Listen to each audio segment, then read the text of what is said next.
سایہ اور معصومیت، گینگسٹر لو سٹوری۔ رات کے 12 بج رہے تھے اور پورے شہر پر خوف کا سناٹا طاری تھا۔ ایک عالیشان بنگلے کے سامنے شہر کے سب سے بے رحم گینگسٹر باسل کی کالی ہائیلکس گاڑی آ کر رکی۔ باسل گاڑی سے اترا۔ اس کے ہاتھ میں خون آلود گن تھی، دوسرے ہاتھ پر پٹی تھی، لیکن اس کے چہرے پر عزرائیل جیسی سختی تھی۔ بنگلے کے ہال کا دروازہ ایک زوردار ٹھڈے سے کھلا۔ اندر منگنی کی تقریب چل رہی تھی۔ باسل نے جیسے ہی قدم اندر رکھا، مہمانوں کی چیخیں نکل گئی اور گارڈز کی بندوقیں تن گئی، لیکن باسل کسی سے نہیں ڈرا۔ وہ سیدھا اسٹیج کی طرف بڑھا، جہاں 16 سال کی معصوم اور خوبصورت منتہا سفید لباس میں خوف سے کانپ رہی تھی۔ باسل نے منتہا کے ہونے والے منگیتر کو ایک ہی جھٹکے میں دور پھینکا، زمین پر گری ہوئی سونے کی انگوٹھی اٹھائی اور منتہا کا چھوٹا نازک ہاتھ اپنے مضبوط ہاتھ میں لے کر بولا، میں نے کہا تھا نا منتہا، تم اپنے باپ کی لاڈلی ضرور ہوگی، لیکن دنیا کی کوئی طاقت تمہیں باسل سے نہیں چھین سکتی۔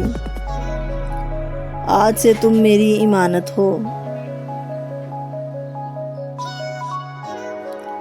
پورے حال میں سکتہ چھا گیا۔ 35 سال کا وہ سنگ دل مافیا ڈان جس کے نام سے لوگ کانپتے تھے، وہ اس معصوم کے سامنے گھٹنوں کے بل بیٹھ کر اسے انگوٹھی پہنا رہا تھا۔ آخر یہ سب کیسے شروع ہوا؟ ایک 16 سال کی کالج جانے والی معصوم لڑکی شہر کے سب سے بڑے گینگسٹر کی زندگی کا جنون کیسے بن گئی؟ پہلا حصہ، معصومیت اور سایہ۔ منتہا ابھی صرف 16 سال کی تھی۔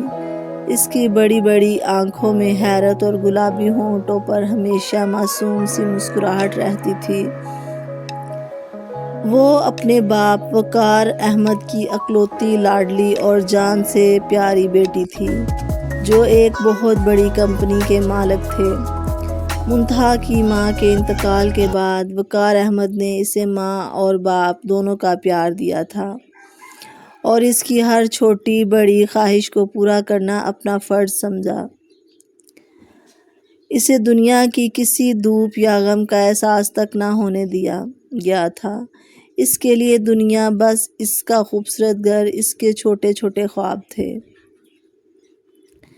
دوسری طرف باسل 35 سال کا ایک ایسا مرد جس کے چہرے پر ہمیشہ ایک سرد مہر اور سنجیدگی رہتی تھی۔ اس کی زندگی گولیوں، خون خرابے اور اندھیرے کاموں سے بھری ہوئی تھی۔ اس نے اپنی پوری زندگی میں کبھی محبت یا نرم دلی کا ذائقہ نہیں چکھا تھا، جب تک اس نے منتہا کو نہیں دیکھا تھا۔ ایک دن منتہا روز کی طرح اپنے کالج سے نکل کر گھر کی طرف جا رہی تھی کہ اچانک سڑک پر 2 گاڑیوں کے درمیان شدید ٹکراؤ ہوا۔ وقار احمد کا سب سے بڑا کاروباری حریف کامران ایک عرصے سے وقار احمد کو نیچا دکھانے کے چکر میں تھا۔ وہ اچھی طرح جانتا تھا کہ وقار کی زندگی کی سب سے بڑی کمزوری صرف اور صرف منتہا ہی ہے۔ اسی لیے اس نے منتہا کو نشانہ بنانے کے لیے اپنے گنڈے بھیجے۔ گولیوں کی تڑتڑاہٹ اور چیخو پکار سنتے ہی منتہا خوف سے کانپ اٹھی۔ اس کے ہاتھ سے کالج کی کتابیں چھوٹ کر سڑک پر گر گئی۔ وہ ڈر کے مارے ایک دیوار کے پیچھے چھپ گئی، اپنی آنکھیں بند کر کر رونے لگی۔ ٹھیک اسی وقت وہاں سے باسل کا گزر ہوا۔ باسل جو اکیلا ہی ان گنڈوں پر بھاری پڑ گیا۔ اس کی نظر اس معصوم لڑکی پر پڑی اور خوف سے تھر تھر کانپ رہی تھی۔ باسل کے قدم خود بخود اس کی طرف بڑھ گئے۔ اس نے اپنے خون سے سنے ہوئے ہاتھ کو پیچھے کیا، اپنے چہرے کی سختی کو نرمی میں بدلا اور انتہائی دھیمی آواز میں کہا، ڈرو مت، اب سب ٹھیک ہے۔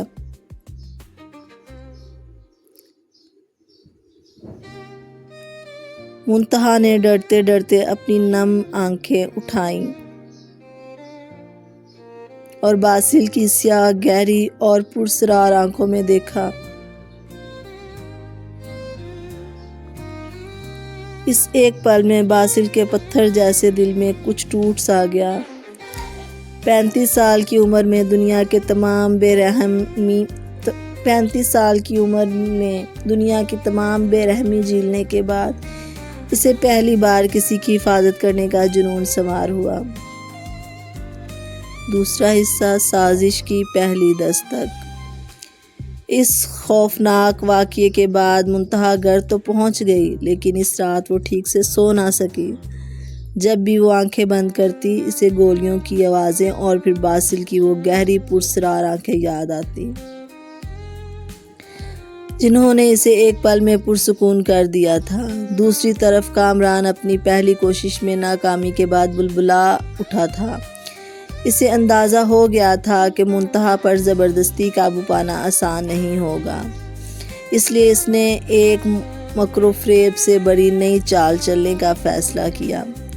اگلے ہی دن جب منتہا اپنے کمرے میں بیٹھی کتاب دیکھ رہی تھی، اس کے فون پر ایک نامعلوم نمبر سے کال آئی۔ منتہا نے جھجکتے ہوئے فون اٹھایا۔ ہیلو۔ دوسری طرف سے ایک کیویٹی دھیمی، جادوئی اور ہمدرد آواز ابھری۔ امید ہے اب آپ کا خوف کم ہوا ہوگا منتہا، میں کل سے صرف آپ کے بارے میں سوچ رہا ہوں۔ کیا آپ اس حادثے کے بعد ٹھیک تو ہیں نا؟ منتہا چونک گئی۔ آپ کون ہیں اور میرا نام کیسے جانتے ہیں؟ میں آپ کا ایک عام سا چاہنے والا ہوں، جو دنیا کی ہر برائی سے آپ کو دور رکھنا چاہتا ہے۔ کامران نے فون پر اپنی آواز بدل کر جھوٹی محبت کا جال بچھاتے ہوئے کہا۔ منتہا، جو دنیا کے مکر و فریب سے بالکل انجان تھی، اس پراسرار کالر کی نرم گفتگو سے متاثر ہوئے بغیر نہ رہ سکی۔ کامران روز اسے نئے نئے نمبر سے کال کرتا، اسے خوبصورت شعر سناتا، اس کی معصومیت کی تعریف کرتا، اور آہستہ آہستہ منتہا اس اجنبی کی عادی ہونے لگی۔ وہ جب بھی کالج سے نکلتی فون پر اس کی باتیں سن کر مسکرا دیتی، لیکن کامران یہ بھول گیا تھا کہ جس لڑکی کو وہ اپنے جال میں پھنسا رہا تھا، اس پر شہر کے سب سے بے رحم گینگسٹر کا سایہ تھا۔ باسل روز اپنے تمام کام چھوڑ کر اپنی کالی شیشوں والی گاڑی میں منتہا کے کالج کے باہر کھڑا ہوتا تھا اور دور سے اس کا ایک عکس دیکھتا تھا۔ پچھلے چند دنوں سے باسل کی تیز نظروں نے بانپ لیا تھا کہ منتہا کالج سے نکلتے ہوئے فون پر کسی سے بات کرتی ہے اور مسکراتی ہے۔ باسل کے اندر کا گینگسٹر بیدار ہو گیا۔ اس نے اپنے سب سے خاص آدمی کو بلایا اور سرد آواز میں حکم دیا، پتہ لگاؤ یہ لڑکی فون پر کس سے بات کرتی ہے۔ مجھے اس شخص کا نام، پتہ اور اس کی ایک ایک سانس کی رپورٹ چاہیے، اسی وقت۔ جب چند ہی گھنٹوں میں باسل کے سامنے یہ سچائی آئی کہ کامران منتہا کو اپنے جھوٹے پیار کے جال میں پھنسا رہا ہے، تو باسل کی آنکھوں میں خون اتر آیا۔ اس نے اپنے ہاتھ میں پکڑا ہوا شیشے کا گلاس ہاتھ میں ہی مسل دیا، جس سے اس کا ہاتھ زخمی ہو گیا، خون بہنے لگا۔ کامران، تم نے شیر کے علاقے میں شکار کرنے کی کوشش کی ہے۔ جس لڑکی پر باسل کی نظر ہو، اس کی طرف اٹھنے والے ہر ہاتھ کو میں جڑ سے اکھاڑ دیتا ہوں۔ باسل نے وحشت ناک لہجے میں کہا۔ تیسرا حصہ، سنسان پارک اور موت کا سایہ۔ ایک شام کامران نے فون پر منتہا سے کہا، میں اب تم سے دور نہیں رہ سکتا منتہا، میں آج شام شہر کے پرانے اور سنسان پارک میں تمہارا انتظار کروں گا۔ مہربانی کر کے اپنے باپ کو مت بتانا اور ہمارے رشتے کے خلاف ہے۔ معصوم منتہا اس کے بہلاوے میں آ گئی۔ اس نے اپنے باپ سے جھوٹ بولا کہ وہ سہیلی کے گھر جا رہی ہے اور پارک پہنچ گئی۔ پارک میں وہ ہو کا عالم تھا۔ معصوم منتہا تیز قدموں سے چلتی ہوئی پارک کے وسط میں پہنچی تو ایک کالی گاڑی سنسناتی ہوئی آئی اور اس کے پاس آ کر رکی۔ گاڑی کا دروازہ کھلا۔ اس میں کامران نمودار ہوا۔ اس کے چہرے پر ایک وحشیانہ مسکراہٹ تھی اور اس 3 مسلح گنڈے بھی تھے۔ منتہا خوف سے وہ 2 قدم پیچھے ہٹی۔ آپ کون ہیں اور کہاں سے ہیں؟ جن سے میری فون پر بات ہوئی تھی؟ کامران اونچی آواز میں ہنسا۔ وہ میں ہی تھا، وقار احمد کی معصوم گڑیا۔ تمہارا وہ باپ جو بزنس مارکیٹ میں مجھے جھکانے کی کوشش کرتا ہے، اب وہ میرے سامنے گھٹنوں کے بل آئے گا۔ تم میری محبت میں نہیں، میرے جال میں پھنسی ہو۔ منتہا کے پیروں تلے سے زمین نکل گئی۔ اس نے پیچھے بھاگنے کی کوشش کی لیکن گنڈوں نے اس کا راستہ روک لیا۔ کامران نے جیسے ہی منتہا کا ہاتھ پکڑنے کے لیے قدم آگے بڑھایا، فضا میں ایک گولی کی سنسناتی ہوئی آواز گونجی اور گولی کامران کے پیر کے بالکل پاس سڑک میں جا دھنسی۔ کامران اور اس کے آدمی خوف سے اچھل پڑے۔ سامنے باسل کی بڑی ہائیلکس گاڑی کھڑی تھی جس کی تیز ہیڈ لائٹس نے پورے پارک کو روشن کر دیا تھا۔ باسل گاڑی سے اترا۔ اس کے ہاتھ میں گن تھی اور اس کے چہرے پر اسرائیل جیسی سختی تھی۔ منتہا نے جیسے ہی باسل کو دیکھا، وہ بھاگتے ہوئے باسل کے پیچھے جا کر چھپ گئی اور اس کے کوٹ کا کونا اپنے چھوٹے چھوٹے ہاتھوں سے مضبوطی سے پکڑ لیا۔ باسل نے اپنی برف جیسی سرد اور بھاری آواز میں کامران سے کہا، کامران، تم نے وقار احمد پر وار کرنے کے لیے اس معصوم کو چنا، یہ بھول گئے کہ اس شہر کی سڑکوں پر قانون باسل کا چلتا ہے اور یہ لڑکی، یہ میری امان میں ہے۔ باسل کا اشارہ پاتے ہی اس کے آدمیوں نے کامران اور اس کے گنڈوں کو گھیر لیا اور ان کی وہ درگت بنائی کہ کامران زندگی بھر کے لیے سب بھول گیا۔ باسل نے کامران کا فون چھین کر اپنے بھاری بوٹ کے نیچے چکنا چور کر دیا۔ جب سب ختم ہو گیا تو باسل مڑا۔ منتہا اب بھی رو رہی تھی۔ 35 سال کا وہ بے رحم گینگسٹر 16 سال کی بچی کے سامنے زمین پر گھٹنوں کے بل بیٹھ گیا۔ محبت اور نرمی سے کہا، اب مت رونا، میں نے کہا تھا نا، میں تمہیں دنیا کی ہر بری نظر سے بچاؤں گا۔ تم اپنے باپ کی لاڈلی ہوگی منتہا، لیکن اب تم باسل کی زندگی ہو۔ چوتھا حصہ، طاقت کا استعمال اور نکاح۔ باسل نے منتہا کو اپنی گاڑی میں بٹھایا اور سیدھا اس کے گھر کی طرف رخ کیا۔ وقار احمد جو اپنی بیٹی کی گمشدگی پر پاگل ہوئے جا رہا تھا، جیسے ہی انہوں نے باسل کو منتہا کے ساتھ دیکھا، ان کے چہرے سے رنگ اڑ گیا۔ وقار احمد کے مسلح گارڈ نے جیسے ہی ہتھیار اٹھائے، باسل کے آدمیوں نے ان سب کو پلک جھپکتے میں گھیر لیا۔ باسل نے وقار کی آنکھوں میں آنکھیں ڈال کر کہا، وقار صاحب، اپنی بیٹی کا شکریہ دیں کہ وہ زندہ بس واپس آئی ہے، لیکن اب یہ واپس نہیں جائے گی، اب وہ وہیں رہے گی جہاں باسل کی حفاظت ہے۔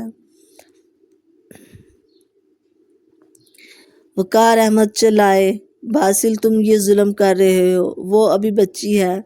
باسل نے کسی بحث کے بغیر اپنے آدمی کو اشارہ کیا جس نے بنگلے کے بڑے ہال میں ایک مولوی صاحب کو پیش کر دیا۔ باسل نے اپنی جیب سے گن نکالی اور اسے میز پر رکھ دیا۔ وقار صاحب، میں آج یہیں سے منتہا کے ساتھ نکاح کر کے جاؤں گا۔ اگر اگر آپ نے میری بات مان لی تو آپ کا بزنس اور آپ کی عزت محفوظ رہے گی، لیکن اگر آپ نے انکار کیا تو یہ گن آپ کے سینے پر ہوگی۔ وقار احمد مجبور ہو گئے۔ حال کے اندر نکاح کی کارروائی شروع ہوئی۔ جب منتہا نے کانپتی ہوئی آواز میں قبول ہے کہا تو باسل کی آنکھوں میں ایک فاتحانہ چمک آ گئی۔ باسل نے منتہا کا ہاتھ پکڑا، اسے اپنی گاڑی میں بٹھایا اور اپنے محل نما قلعے جیسے بنگلے پر لے آیا۔ اس نے منتہا کو ایک عالی شان کمرے میں پہنچایا اور دروازے پر رک کر کہا، یہ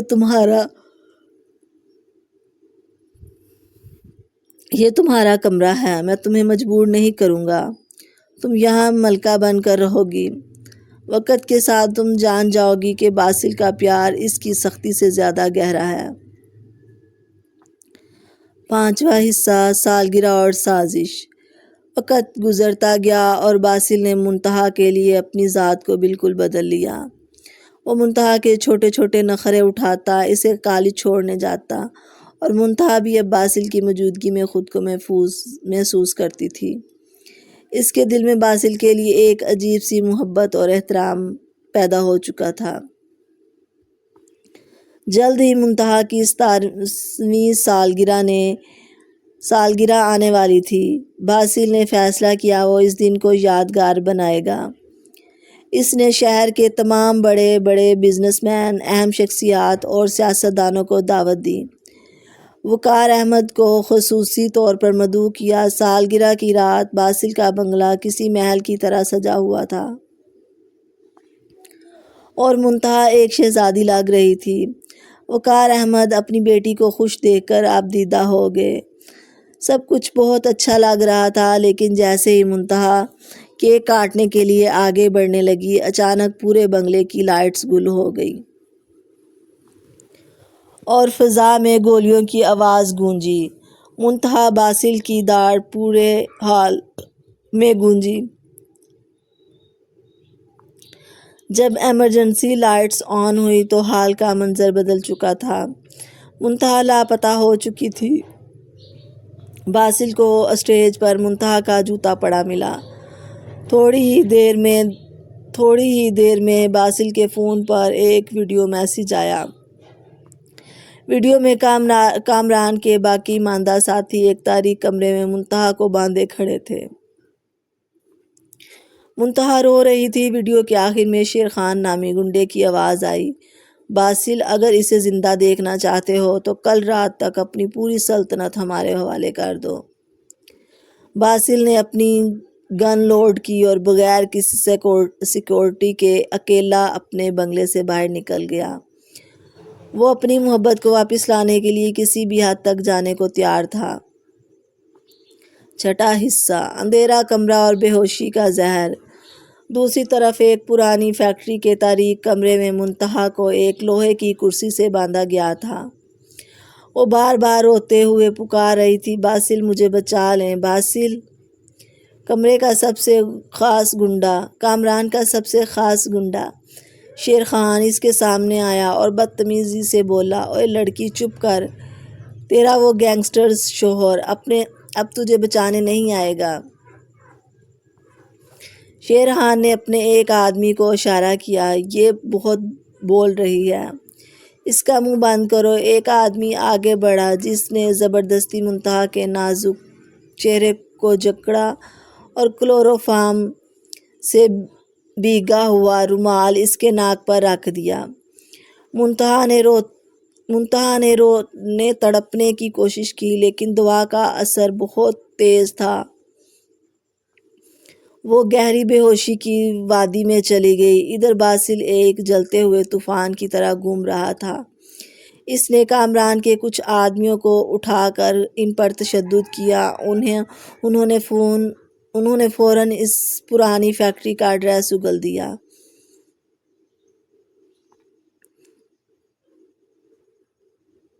ایڈریس ملتے ہی باسل کی آنکھوں میں ایک وحشیانہ چمک آئی۔ وہ اپنے 50 مسلح آدمیوں کے ساتھ وہاں پہنچا۔ اچانک فیکٹری کے بڑے لوہے کے گیٹ سے باسل کی گاڑی ٹکرائی اور گیٹ کو اکھاڑتی ہوئی اندر داخل ہوئی۔ باسل نے اندھا دھند فائرنگ شروع کر دی اور دشمنوں کے سینے چیرتا ہوا آگے بڑھا۔ 7واں حصہ آخری معرکہ اور دیوانگی۔ باسل اندھیرے کمرے کا لوہے کا دروازہ لات مار کر کھول دیتا ہے۔ اندر منتہا کرسی سے بندھی بے ہوش پڑی تھی اور شیر خان نے اپنی لوڈڈ گن منتہا کی کن پٹی پر ٹکا رکھی تھی۔ رک جاؤ باسل، ایک قدم بھی آگے بڑھایا تو میں اس کا بیجا اڑا دوں گا۔ باسل نے اپنی گن نیچے رکھ دی، لیکن اس کی آنکھیں شیر خان کو جھلسا رہی تھی۔ شیر خان، تم نے اسے بے ہوشی کی دوا دی ہے نا؟ تم نے اس پر ہاتھ کیسے اٹھایا؟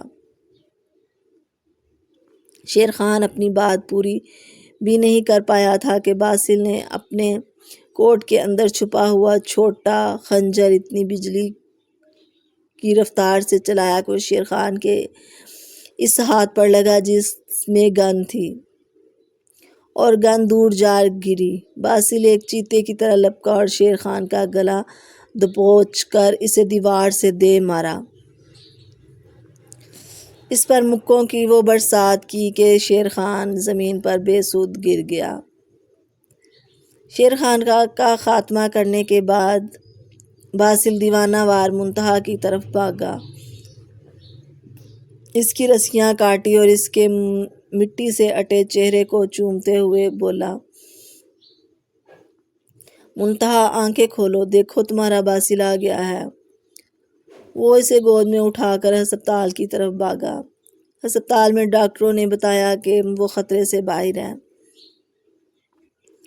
وقار احمد نے وہاں پہنچ کر باسل کے کندھے پر ہاتھ رکھا اور کہا، باسل، میں غلط تھا۔ آج تم نے ثابت کر دیا کہ میری بیٹی کی حفاظت تمہارے سوا کوئی نہیں کر سکتا۔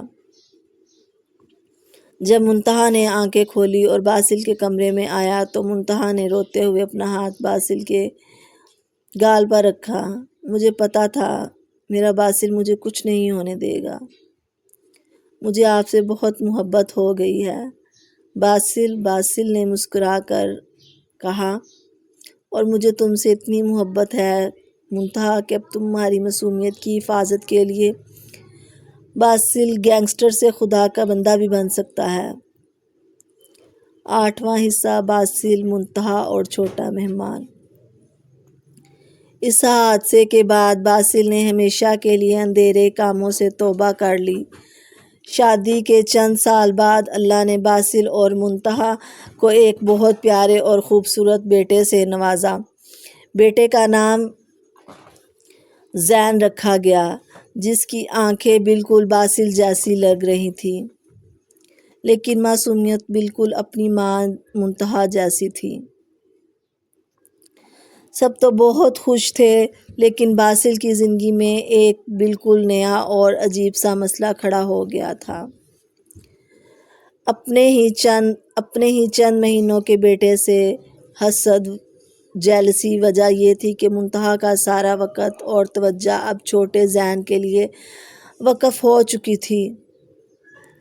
ایک شام باسل تھکا ہارا بزنس میٹنگ سے واپس آیا اور سیدھا اپنے کمرے میں گیا۔ منتہا بیڈ پر بیٹھی چھوٹے زین کو گود میں لیے لوریاں سنا رہی تھی۔ باسل نے آ کر منتہا کا ہاتھ پکڑنے کی کوشش کی، لیکن ٹھیک اسی وقت زین نے رونا شروع کر دیا۔ منتہا نے فوراً اپنا ہاتھ چھڑایا اور زین کو بہلانے لگی۔ باسل نے اپنے بیٹے کو گور کر دیکھا اور چڑچڑے لہجے میں بولا، منتہا، یہ لڑکا جب دیکھو تمہیں تنگ کرتا رہتا ہے۔ جب سے یہ آیا ہے تمہارے پاس میرے لیے 2 منٹ بھی نہیں ہوتے۔ دیکھو کیسے میری چھوٹی سی بیوی کو پریشان کر کے رکھ دیا ہے اس نے۔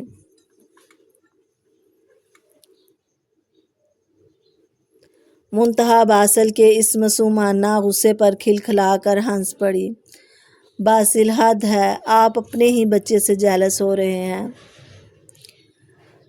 باسل نے ایک انوکھا حل نکالا۔ اس نے سوچا کہ اگر وہ زین کے سارے کام خود کرے گا تو زین منتہا کو پریشان نہیں کرے گا اور منتہا کا وقت باسل کے لیے بچ جائے گا۔ اب منظر یہ تھا کہ شہر کا وہ روبدار سوٹ بوٹ پہننے والا بزنس ٹائکون باسل گھر آتے ہی اپنے بیٹے کے ڈائپر بدل رہا ہوتا، اسے فیڈر سے دودھ پلا رہا ہوتا اور اسے گود میں اٹھا کر پورے کمرے میں چکر لگا رہا ہوتا تاکہ وہ سو جائے۔ ایک رات زین رات کے 3 بجے رو پڑا۔ منتہا جیسے ہی اٹھنے لگی، باسل نے نرمی سے اسے واپس لٹا دیا۔ تم سو جاؤ منتہا، تم بہت تھک گئی ہو، میں دیکھتا ہوں اس چھوٹے ولن کو۔ باسل نے زین کو گود میں اٹھایا، اسے کندھے سے لگا کر ٹہلنے لگا اور اس کے کان میں دھیرے سے بولا، اوئے لڑکے، جلدی سے سو جا، میری معصوم بیوی کو تنگ مت کرنا، اور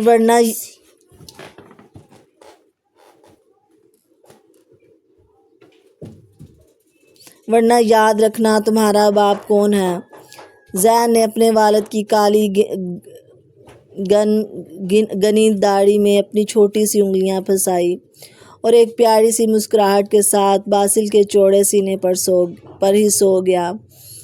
باسل نے جب اپنے بیٹے کا وہ معصوم چہرہ دیکھا تو اس کا سارا حسد سچی محبت میں بدل گیا اور اس نے زین کے ماتھے پر پیار کیا۔ منتہا نے جب کھڑکی کے پاس کھڑے باسل کو اپنے بیٹے کو سینے سے لگائے چومتے دیکھا تو اس کی آنکھوں میں خوشی کے آنسو آ گئے۔ اب ان کی زندگی محبت، نخروں، تھوڑے سے حسد اور ڈھیر ساری خوشیوں کے ساتھ بالکل مکمل ہو چکی تھی۔